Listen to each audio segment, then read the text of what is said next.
Hi everyone, Cloud Chief here, and I'm continuing my new series, How Does IT Work? And today we are going to be talking about the CPU of the computer. Now, last week we talked about the motherboard and how it's essentially the, structured frame of the computer.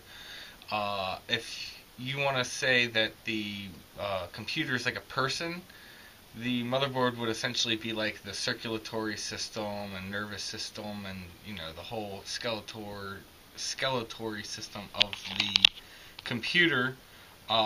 Then that would make the CPU, or central processing unit, the brains. And it's pretty cool because all the information that your computer's done is thought about and processed here into this little guy, which is the central processing unit. You can see how this guy's set up. When you're dealing with the CPU, you want to make sure that you're very careful that none of these leads get bent or broken. If one of them gets broken off, it's basically then a bad CPU, and you just need to go get another one. It can't really be repaired. I mean, it can, but not easily. And you can bend back the leads if they get bent, but it's, you got to make sure it gets perfect so it'll fit into the slot. You just want to be very careful when you're dealing with the CPU.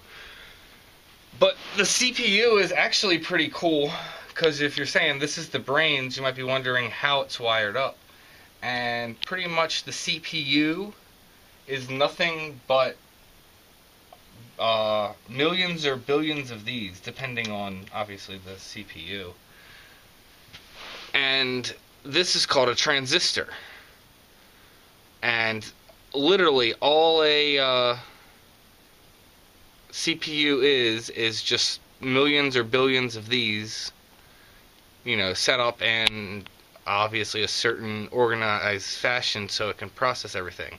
You're probably wondering, well, what is a transistor?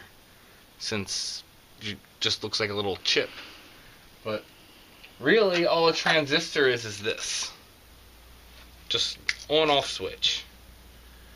And that's literally all it is. It's just set up so when you have, a certain set of switches set to on and certain switches set to off, then the computer will function differently. The transistor itself, it'll have, when you have electrical signal running through it, whether it's an open or closed transistor, which would depend on the transistor, whether a signal is going to come out the other end. The third lead is to determine when there's an electrical signal running to it, is whether that this transistor is actually going to be opened or closed, or you could think on and off.